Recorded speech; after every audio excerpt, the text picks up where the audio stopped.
The Bay Area Ranchers Cooperative is looking for experienced slaughter people for a USDA-inspected mobile slaughter unit. We are a small plant located in the North Bay, Petaluma area of California.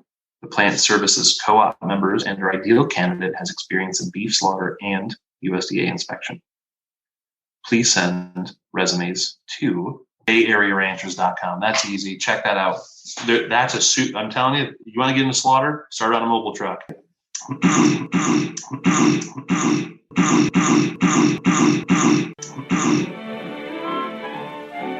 Good cutting enhances the quality of good meat. In his way, the meat cutter is an artist. Poor cutting results in an inferior piece of meat, regardless of quality. Plus, it'd be so dumb if you guys had to start making emulsified shit. Well, right now, I know you don't like vertical integration, but like I'm trying to get us just a custom exempt smoker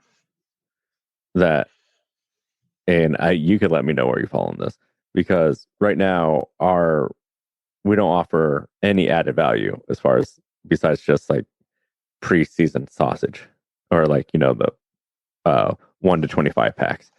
And so our customers are taking their product that they already paid a slaughter fee and a cotton wrap fee on, getting it a smoke fee, which is $1 a pound, and then a wrapping fee, which is 75 cents a pound.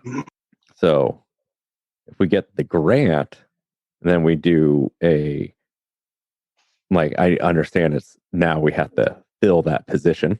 We have to be able to package that stuff, but it would be keeping at least half of that money in-house, because we want to make it, even if we charge the exact same price of $1.75 extra processing for smoked items for a custom exempt label, our farmers would be happy because it's not being transported to another facility. Yeah, that's a good topic, the vertical integration. We should talk about that today. But in this case, I think it's good, right? Because it's kind of a like thing. It's similar. You could fit it into your process flow, and it's not like you'd be teaching a whole new arena of expertise. It's not like some like Food Network celebrity saying that they want to be like a farmer and a butcher and a restaurant and all that shit. I mean, it makes sense to do VAP. I think it's only worth it if you can do like a real activity-based cost and like understand what it truly costs. Because honestly, with all these people that, we get a lot of people that reach out to talk about consulting and doing like business analysis and why they're losing money.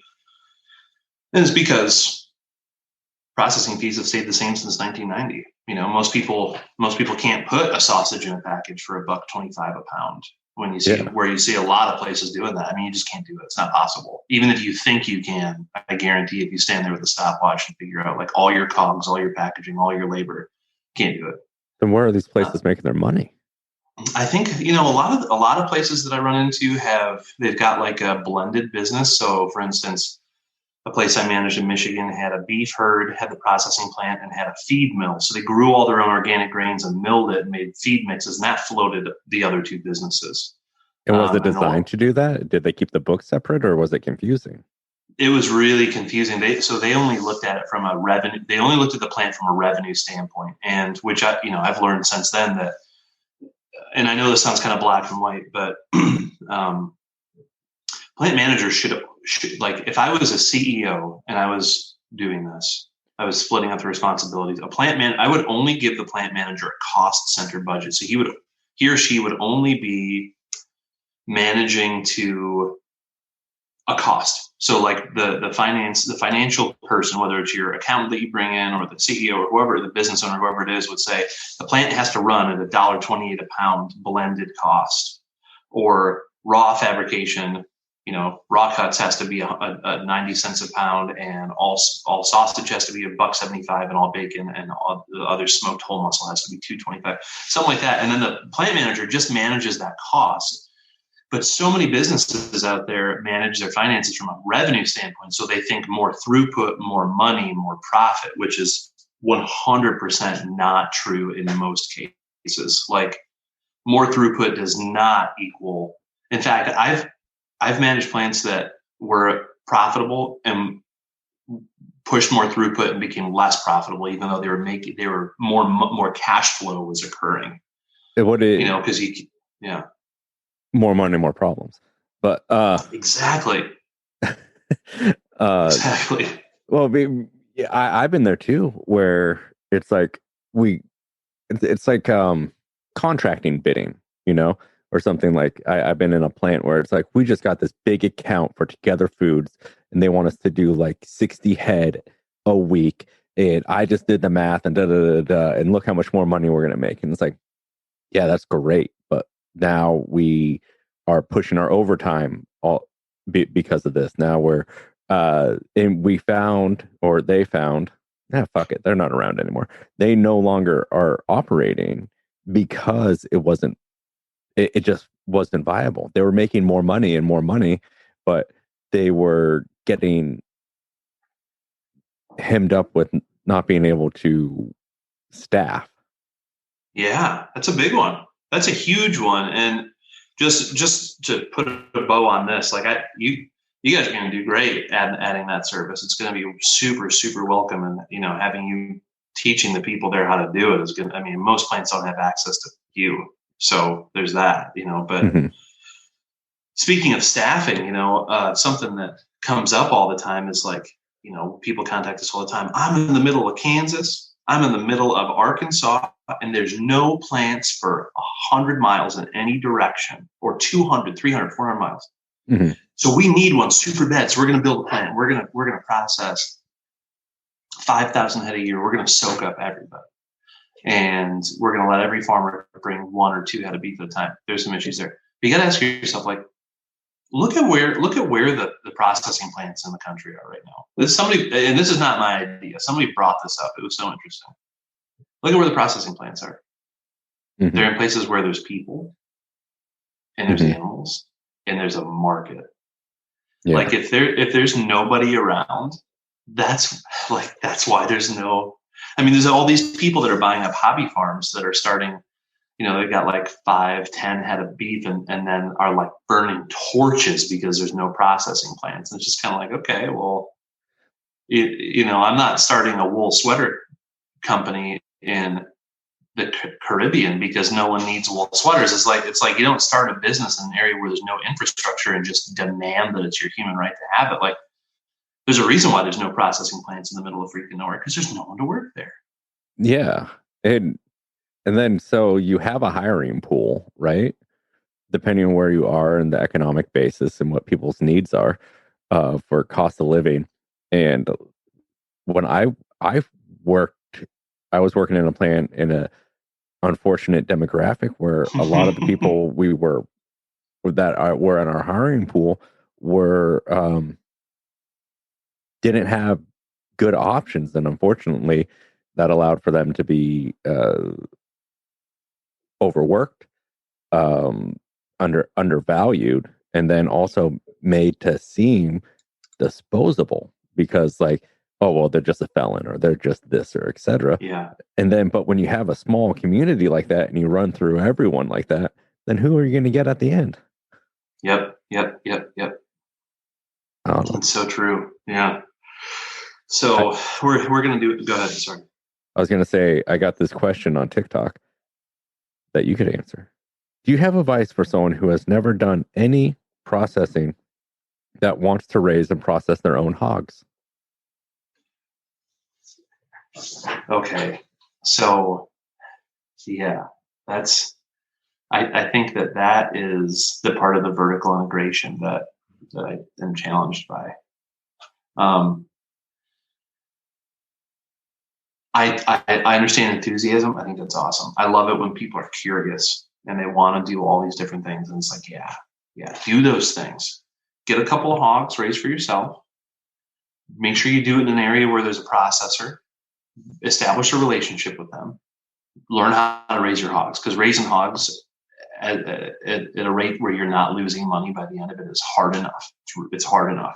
Mm-hmm. If you feed them trash, it's one thing, but if you want to have a decent hog with decent feed, it's really hard. And you need as a first-time producer. And you need to have your processing dates locked down before you even start, because if if they're not able to process for like a year and a half, and then your margin on your feed and everything plateaus, and you're just feeding fucking things that are costing you money. Yeah, and then like that situation we were in, the hogs turned feral because they like can't feed them, and they put them out in the woods, and they're all like hanging at 450 pounds by the time you actually get them down. I mean, God. And how many hog remain bones did you see? Because they were just eating each other. Eating each other, yeah. Yeah, I know a place in California that's had some serious hog cannibal issues. But anyways, yeah, that's so start there. Start there. Find a mentor, find somebody that raises hogs, work with them. I wanted to learn how to raise sheep. I found the best guy that I could possibly find in Washington, and I learned from him. And I learned from him for a couple of years, and then I still wasn't that good at it. And it took a lot of time. And if you want to process your own, call one of us to come out and spend a day with you, or somebody in your area and teach you how to do it. But don't think that you're just going to start doing stuff. And I know that like that life coach business model out there right now is like, just do it and figure it out as you go, fake it till you make it.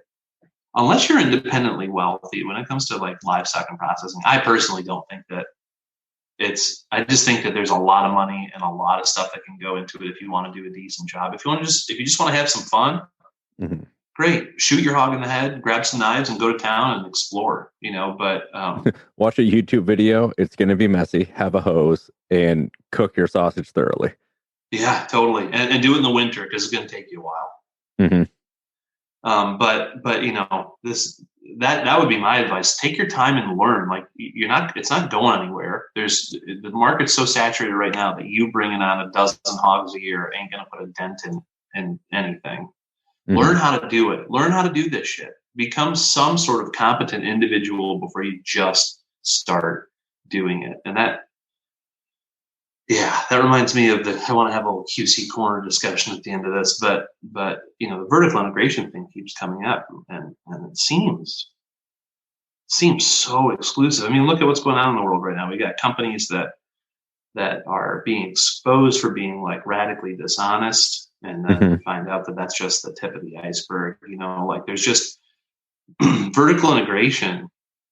I feel like the darling story that the agricultural media and food media world has portrayed is like producers are taking quality into their own hands and they're controlling their supply chain all the way through, blah, blah, blah. And it's like, dude, have you ever seen, okay, let me give you a little example. My great grandpa was an electrician and a farmer, right?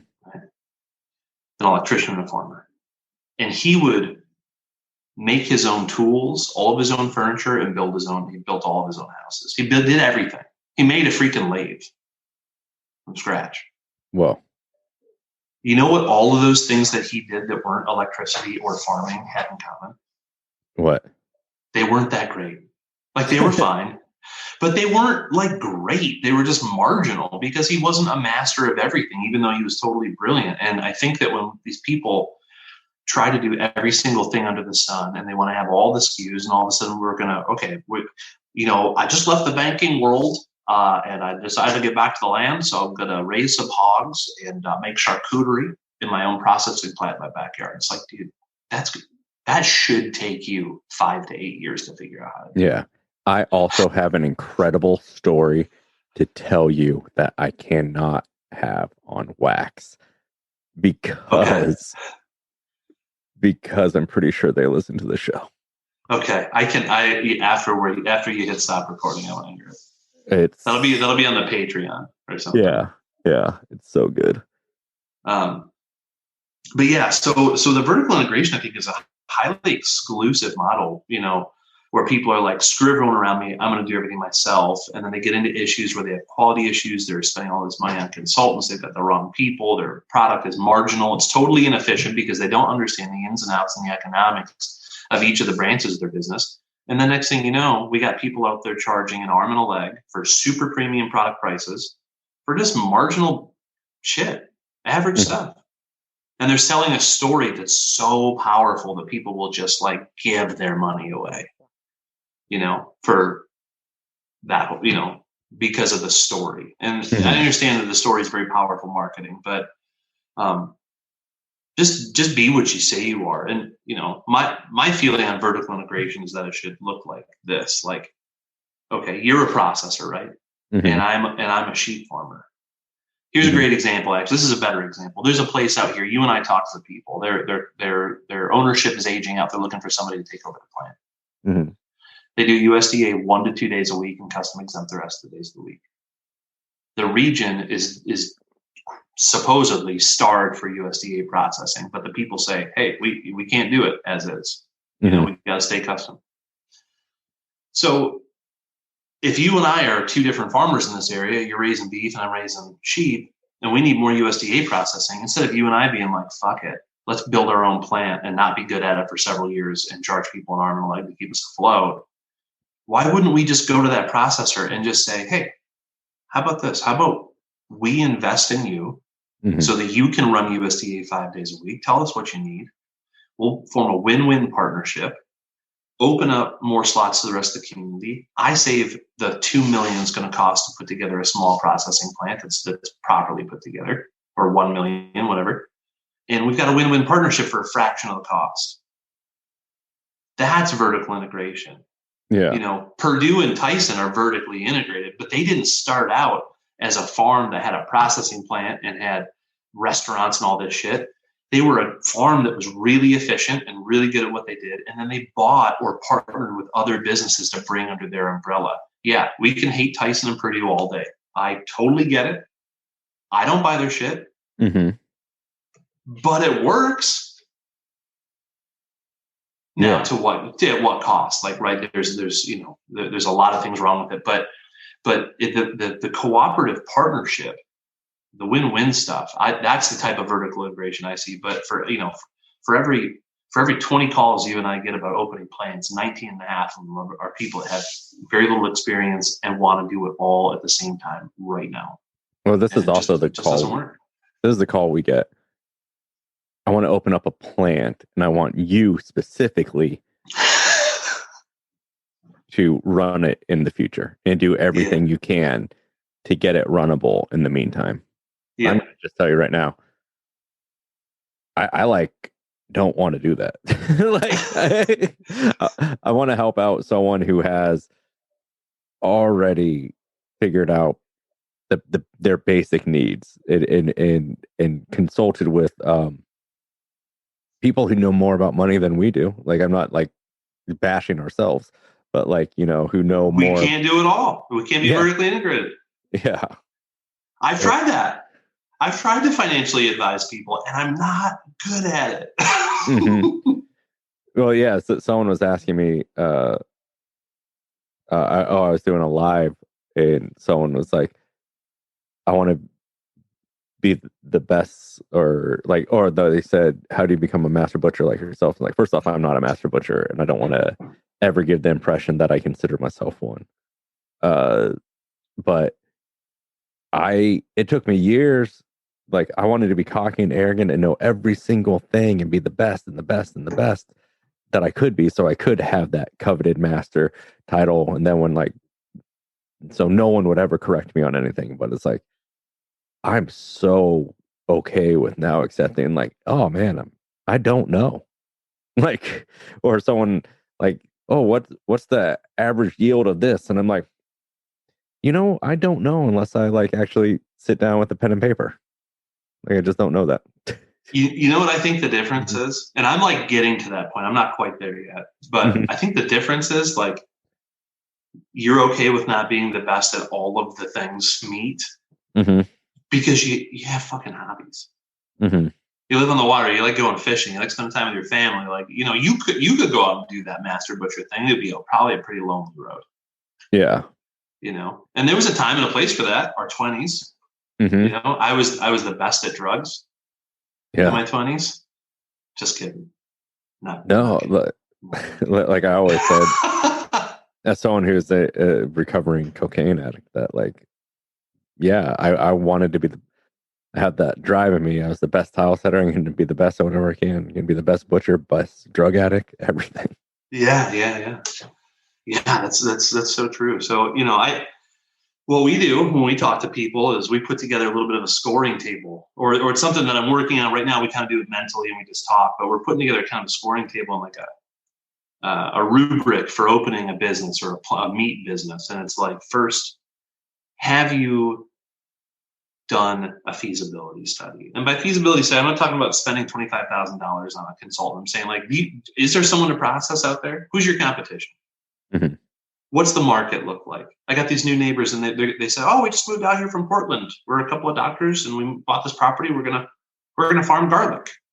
And my first question was, "Oh, have you talked to the other two garlic growers in the gorge that have done this for 25 years? And there's not any room for you here." It's like, figure out if there's even a way to sell it, because if you build it, they will come is not a thing. It was a dumb movie, and it's not a thing.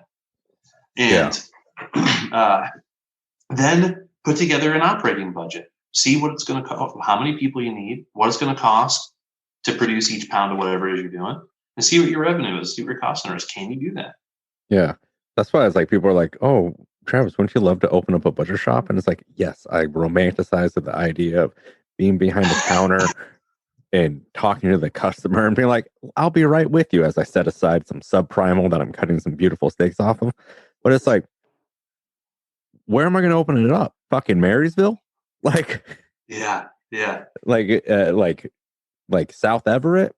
They're like, I don't know the market here that could support it that's close to my house. Certainly not going to do it down in Seattle. Other places are kicking ass down there that aren't me. Yeah. And I don't like traveling. Kevin's kicking ass down there. Mm-hmm. Yeah, no, totally. Exactly. Figure all this stuff out first. Figure out why you want to do this stuff. Then go get the training. So then the third thing is, once you figured out if you can even do it and what the finances look like, then go get food safety training. Not just a one-day HACCP class, but really understand a weekend HACCP class in a Holiday Inn convention hall or fucking rec room or whatever what are they called? Why don't I know it? Yeah, or and learn about the SOPs and learn about the prerequisite programs and what it takes to learn about procurement. Spend a couple of months with a procurement officer for a small meat company, or go work with Nicky's or Fraunhofer. It's just go learn how to do this stuff, because especially when you're dealing with live animals, or you're asking people to pay a premium for your product and you don't know jack, it's like, what are you going to do? You're going to pay them back later and be cheaper? No, you're going to get better at what you're doing, and you're going to charge more. Yeah. And unfortunately, everything we were recommended implies that there's money, like that these people have money, and that's what sucks. So one thing that's kind of cool is, so I got hired by the Oregon Beef Council to help a couple of plants get up off the ground and basically figure out if they should open. And so we're going through those initial things. They didn't have to sink any money, and they got a grant. There's a lot of grant money out there. So if you're thinking about doing something like this, hire somebody with free money, if you can get access to it, and work through some feasibility stuff, or go to your local extension office or your local ag department. They oftentimes have a business planning center where they'll do pro bono work and sit down with you and develop your idea and your operating budget and figure out if it's even feasible. And then spend your money on people. But it is really fun to do the work that we do. Mm-hmm. And I've been away from the field for a while, and I've been cutting, weekly for the last 5 weeks, and it has felt so good to do that and get some semblance of skill again. Yeah. But it's also really crappy a lot of times, and farming is super fucking hard. Also. Yeah.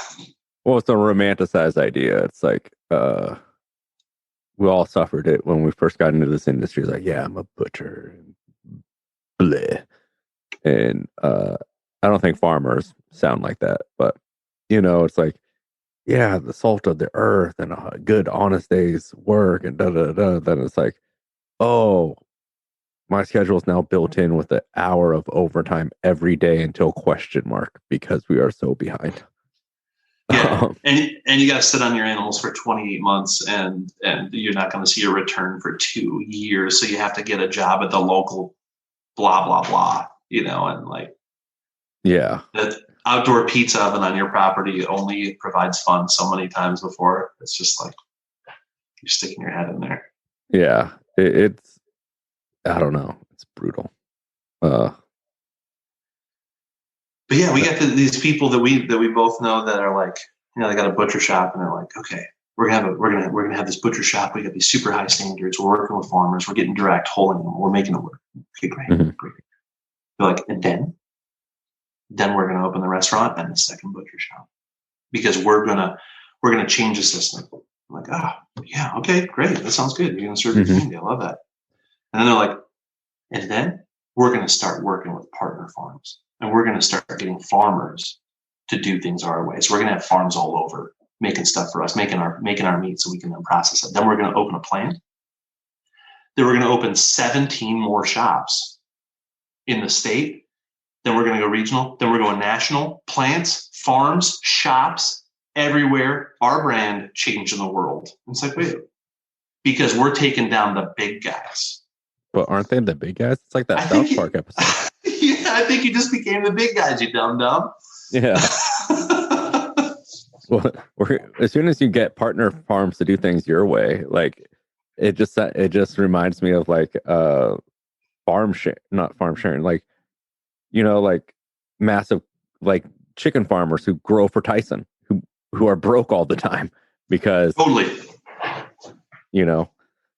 because they have to buy the chicks from Tyson, and then like when they're, and I could be getting all this information like wrong, but like maybe it's not Tyson, but anyway, but they lose money because there may not be as much yield depending on the weather, depending on power outages, depending on so many variables that these people are just eating shit. It's like dairy farmers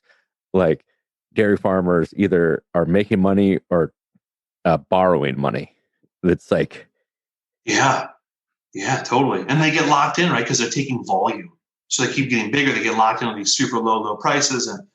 And yeah, it's really rough, And I think I do like the idea of aggregation, right? So like, let's say you and me and 7 other farmers around here all are raising like 30 beef a year. Mm-hmm. And so we could pool our resources together and have 200 beef a year. And if we were to be able to say, hey, why don't we just send all our beef at the same time in groups of 10 or 12, like a half a load or whatever, and have them all processed the exact same way, same cut sheet, same cuts, every beef. Then we take the cuts back to our cold storage reefer unit. We separate them into a pick and pack, and then we sell bundles under our aggregated brand. To me, that's freaking genius because it's a win for the processor and it's a win for you. I know a place out in California. I don't know if they would want me to say them on the show, but they're down in California. They're a family farm, big time family farm. Lots of stories, lots of Instagram stories, lots of kids with the same name. Anyways, that's what they do. They've got this incredible. It's one of the coolest things. They've got this beautiful walk-in cooler situation, walk-in freezer. It's a pick and pack. And they would bring me beef. Every single beef that I cut for them was exactly the same. My crew loved it. Yeah. And then it was easy for them to pick and pack in FIFO and just send out bundles. You can still get a quarter beef. It's going to contain this list of cuts. Well, yeah, and then it may not be from the same quarter, but it's the same amount. Yeah. Sounds like a merry good time. Yeah. No, you're totally right. Exactly. And it's like, who really cares if it's from the same cow? It's from the same herd, the same genetics. They probably all have the same dad. Come on. Yeah, and that's way better than selling a quarter and having like 10 beef with fucking 40 different cut sheets. Exactly. That's where the efficiency comes in, and exactly. So that's some people, please, friends, please listen to this. Replay that part because that is one of the main things that's going to help our processors start to make a little bit more money because Lord knows y'all aren't going to pay more for processing fees, even though you're paying for less than what it actually costs. Like I'm just going to throw it out there. $1 a pound to put beef in a package means you're paying meat cutters probably $18 an hour, and you're paying packers like 12, 13. and everybody's super freaking unhappy. Mm-hmm. And 90 cents a pound or whatever. Yeah. That's not a thing. That's not real. Yeah. It's brutal. Especially when, you have multiple cut sheets and then like people are like, well, it's the same thing. You're not doing that much more work. And then, how hard is butchery anyway? I don't know. Have you ever tried to hire a butcher with experience? Like it's just cutting meat up. Yeah, it's just cutting meat. No, it's I don't know. I've never gotten a job that I didn't apply to because that's how few we are.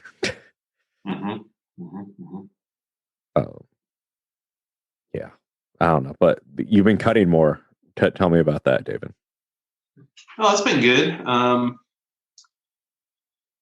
Been cutting. This was a small family farm that started off raising hogs and chickens over here in the gorge. This fella and his family, they're like really committed to like the real deal stuff. I've seen it. It's real. It's painstakingly real. Like the hogs are raised well out on pasture and it's good meat. The hogs look good. The birds look good.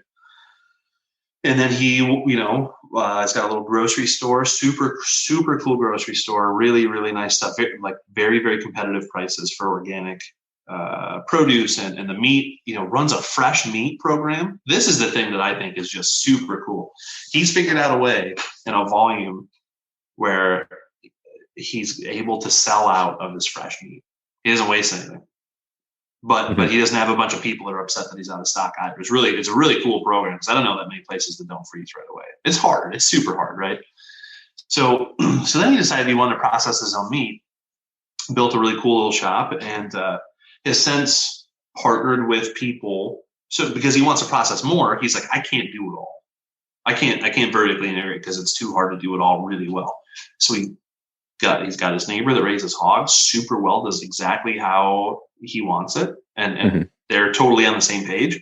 Got somebody dealing with birds now, and he's focusing on processing and focusing on keeping the cost down and training. And so I'm there kind of, cutting with the crew, but showing them a trick or two, but I'm also getting my chops back, and after, doing a lot of desk work for a while, and that's been really good. And it's a good crew. And I really like the model because it's like, this guy's like not trying to get rich. He's just trying to make it happen. He's figured out how much he needs to make. He's figured out how much he's going to pay his crew, and then what it takes to pay the bills. I love that approach. Yeah. It's been a lot of fun. It's been a lot of fun to get back in there and break beef on a table. I haven't done tabletop breaking in a long time. Yeah. It's really hard. Some things are hard, right? It's like in the order in which I take things off. So I take the tri-tip off with the flank or right after the flank, either way. And then I have to like flip the whole hind quarter, Oh, you're breaking a hind on the table? I'm breaking everything on the table. Yeah. That's the only way to do it in the current setup. Yeah. That sucks. Yeah. The forequarter is easy. The hind quarter is a lot of flipping around, but yeah, that's okay. Yeah. I worked at a retail shop in Los Angeles that had a rail system, but they broke hinds on a table, and I was like, "What?" And like my second day there, I was like, "Could I address this blaring inefficiency?" Yeah, that's like, I think I'm gonna walk to town. The car's just like, No, I'm gonna push the car to town. Is what yeah.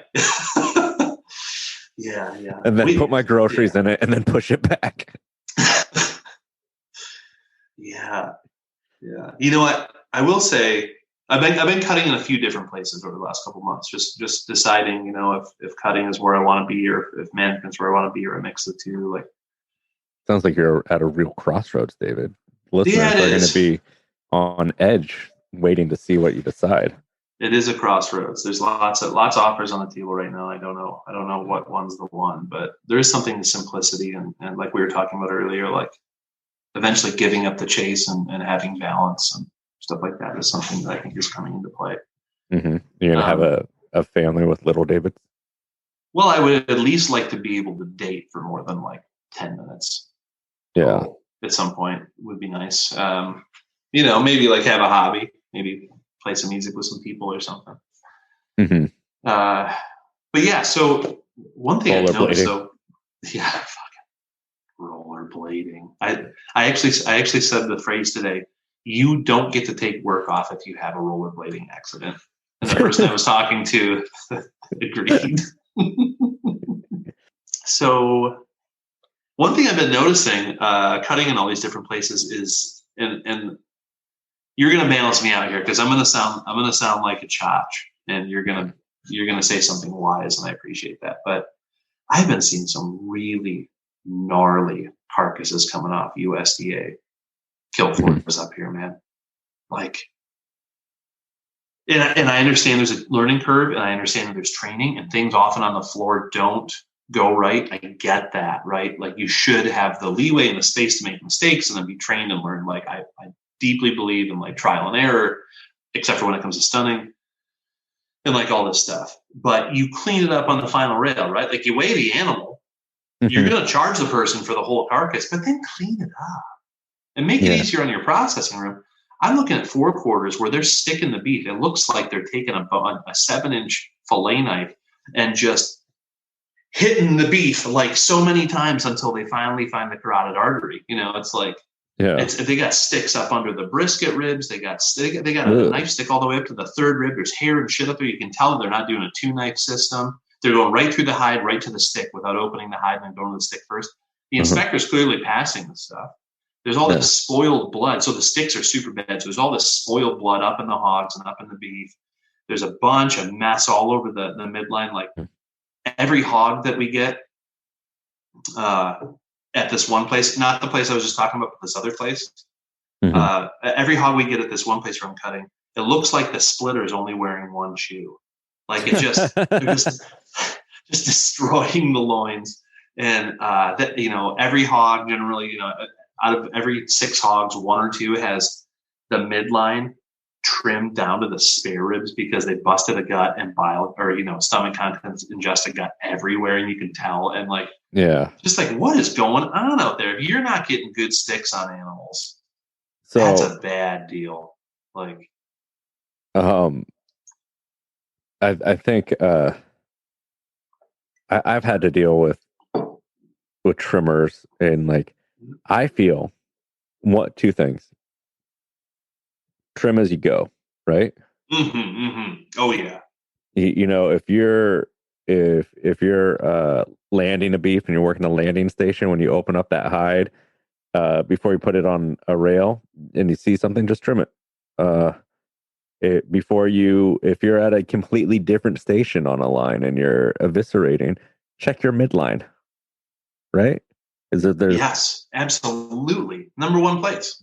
Yeah, if there's something on the midline that you miss from the hide, and then that goes on your forearm, and then you just are molesting the inside when you're gutting, and that shit on your forearm is just getting everywhere inside. But you may not. It could have been something that you could have trimmed in the beginning, but now it's so diluted, but it's still dangerous. Yeah, you're one step away from an E. coli. I mean, let's face it. This is not 1960. People don't cook their beef, their ground beef. Everybody's got to have a rare burger. I know people that buy ground beef to make tartare out of it. Ew. And how about this? I, as just a fun exercise, asked my USDA inspector, how did they like their steak? And they said, well. And I said, why? And they're like, and I said, ew, that's gross. And they're like, yeah, Travis, so are some places I've been in. Yeah, totally. Exactly. And yeah. I was going to say, and I love a rare hamburger. Sure. Totally. I like mid-rare, but still same. It's still same thing, right? Yeah. For what we're talking about. And so anyway, then the second most important thing is your trimmer, right? So at places I've worked, usually the trimmer is just like some guy named Jeremy. And and he was terrible, like awful, and would tell me He's trimming with stories. his like Cabela's knife with like the hook on the end and like the Yeah, serrated edges.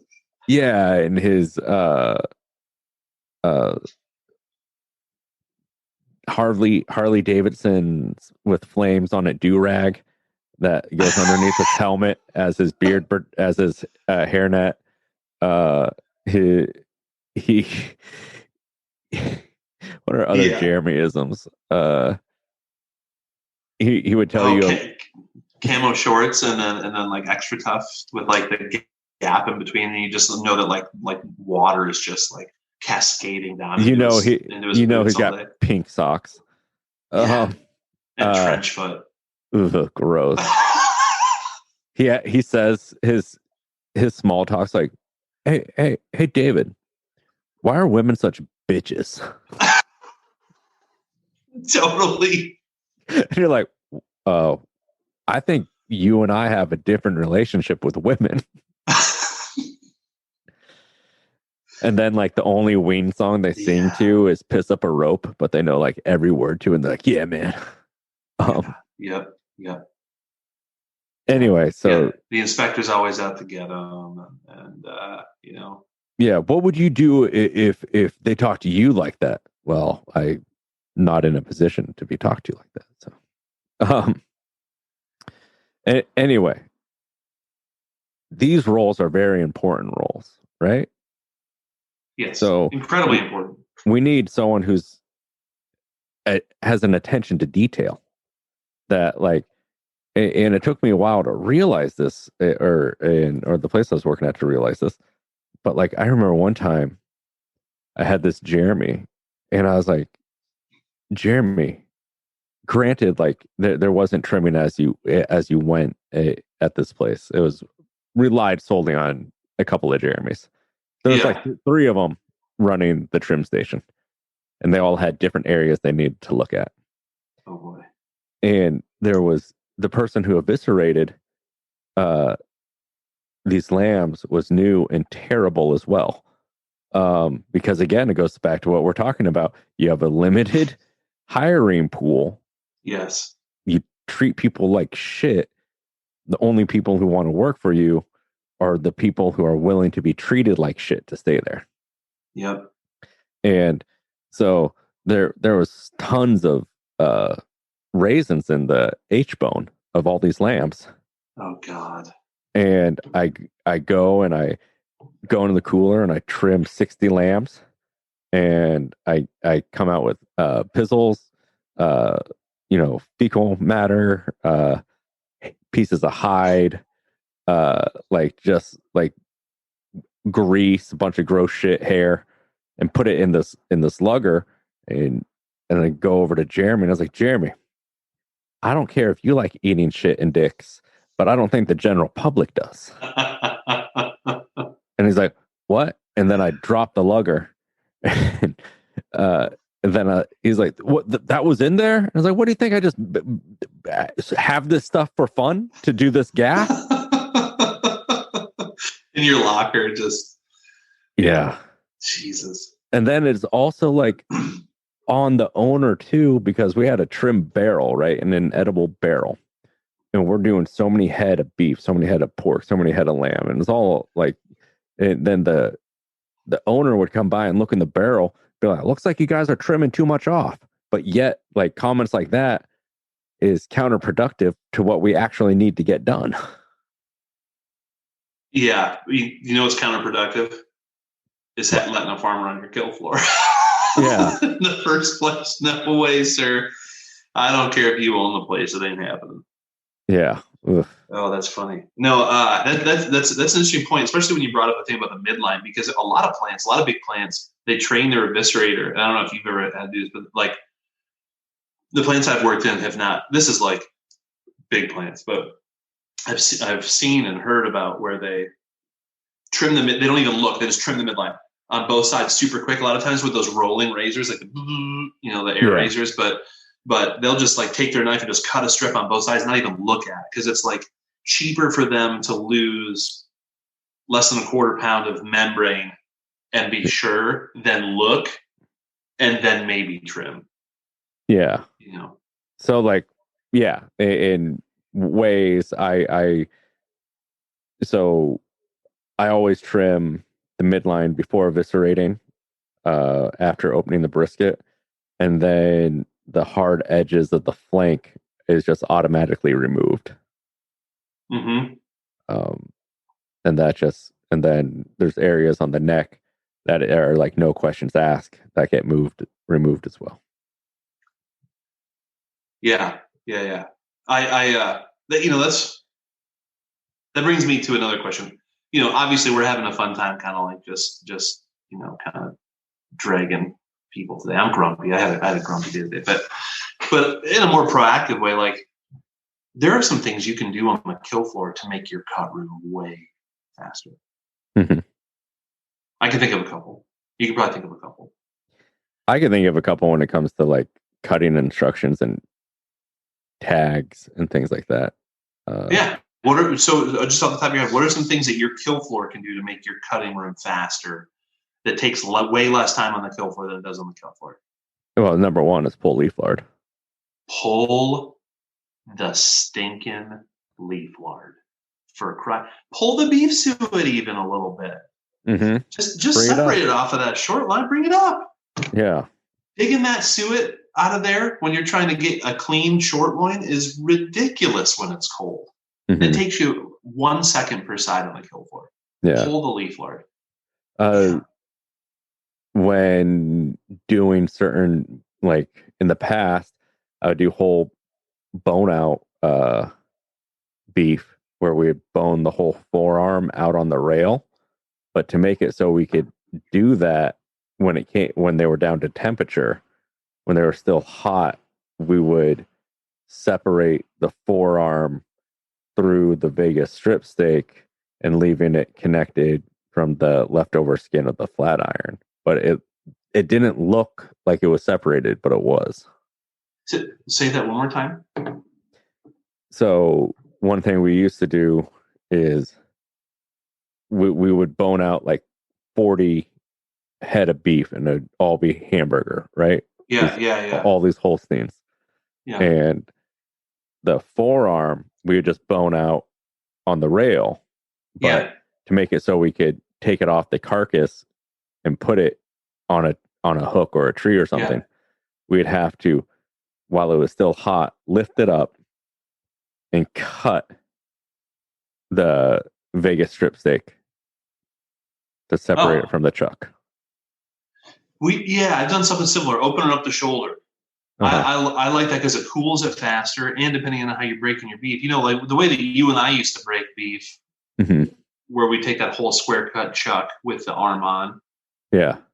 Or like that, it didn't help with that, but in this other plan where we broke off of halves and we take the arm off, the full arm with the scapula. Mm-hmm. We take that off as a primal. If we opened up, is that what you're talking about? We open up, we cut around the scapula and open that whole arm up so it cooled super quick, and then it came off so fast. I mean, it was a difference of maybe 2 or 3 minutes. Yeah, sometimes. So we didn't do it from the top of the scapula. Oh, okay. We would lift it up and then cut in between the brisket to the back of the scapula. Oh, okay. Nice. Yeah. And then it was same idea though, right? Like you're saving a shit ton of time on the block. Yeah. Yeah. So when you go to the cut room, then you just lift it up and finish your cut versus pulling it down and finishing your cut. Yeah. And it did help with cooling, and it helped with, because then we're doing like 40 bone outs. We have someone go in there. All the shoulders off would be the first thing they would do for prime. For, like now we're cutting, right? We're down to temp. We're down below 44 or 40. I don't know what it is because I would have to look it up because my memory is fading.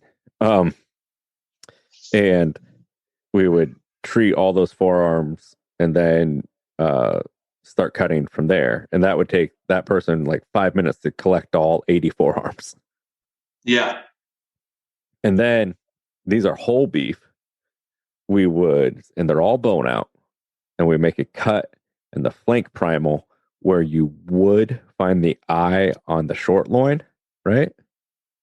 And so we could stick our saw at the top rib and cut all the way down through all 14 ribs, through the end of the chuck. Mm-hmm. And so now we have the chuck hanging on to the whole loin section, and then the cross plates being supported solely by the flank. And then we could just knife the plates off and then knife the chuck off. Yeah, that's awesome. That's great. Yeah. That's smart. And all those little things save so much time. Yeah. And that's how we would get through so many beef, because we would have someone just line it all up like that. And then we would do all the chucks, all this, all that. Yes. And then we found that it saved more time cutting that. And people are like, yeah, but then you can't grind as you go, which is fine.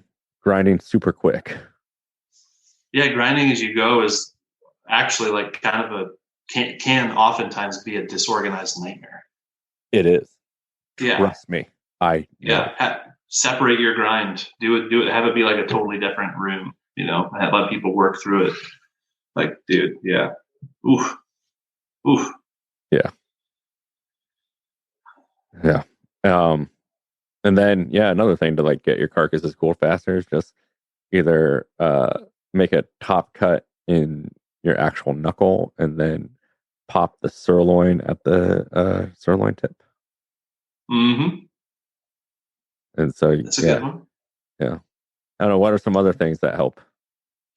Well, I really like to open up the shoulder one. I think that one's really, really helpful. I think cleaning up the neck, cleaning all stick wounds out are incredibly important. If you leave a stick wound in there, you're going to lose a lot more on the cut table. It's going to slow everybody down. If you leave a stick wound in there and there's hair and just nastiness on it, and the USDA inspector stops, you're going to have to clean down. Clean your stick wounds out. And if you're getting crappy stick wounds, and if you're cutting way up into the brisket or up into the pork shoulder, train. Are these scalded hogs? Yeah. Stick wounds on scalded hogs are some of the grossest things in the world, because they're partially cooked, full of hair and shit.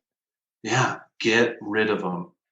And if your stick wound, if you say, I can't get rid of it, it's up underneath the ribs, then you're not sticking it in the right spot. Yeah, and that's a training issue. And that sucks. And also, it is. Sorry. What you do is you put a knife in and practice on yourself.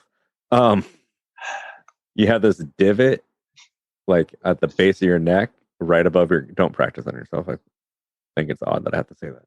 And then you stick it in there, and you point your knife at the same the vertical with the spine, and then point it towards the asshole. Then the way I was taught is that you want the tip of your knife to drag on the spine on its way out. But maybe that's not true. But that's kind of just how I was taught. Yeah. I hear a lot. I've seen this funny thing out in the world where somebody will have a knife. They're like, oh, God, check out my pig sticker, bro. I'm like, you're what? Yeah, my pig sticker. And it's like a long ass knife that's been whittled down to nothing. It's like a needle. It's like, what are you going to do with that? You're going to miss. That's what you're going to do. A pig sticker should be like pretty wide and have to be sharpened on both sides if that's a real pig sticker. I just like a boning knife, but still, like, I don't know. Those are cool. I like those those double-sided pig stickers that look have like built-in brass knuckles almost. Yeah, they look like a street fighting weapon. Yeah. Funny thing is, like, I saw some guy who stuck pigs for years and never had an issue, and then our company got a double-sided pig sticker, and what's the first thing he does? Is he puts his thumb on the back of the blade, which is very sharp, which is a double-sided blade, and it bifurcated his thumb to the bone. Oh, good. Very good. Mixed with pig's blood and poop. Lots of poop. Mm-hmm. Clean your stick wounds out. Make sure that when you spray a hose, that you're watching where the overspray goes, and you're not spraying the carcass next to it that's already passed or is on the final trim. Mm-hmm. Make sure you're actually doing something when you're spraying a carcass, not just getting it wet. Like, actually do something. Yeah. Don't fill up the uterus of a cow with water, and then when the gutting guy who's new goes to gut and then ends up with 10 gallons of uterus water on him. It's a good name for a band. Yeah. That's nothing I've seen. Yeah, that's all. Those are all good tips. I mean, there's endless things that you can open up and make easier, but just think about things that are just really easy.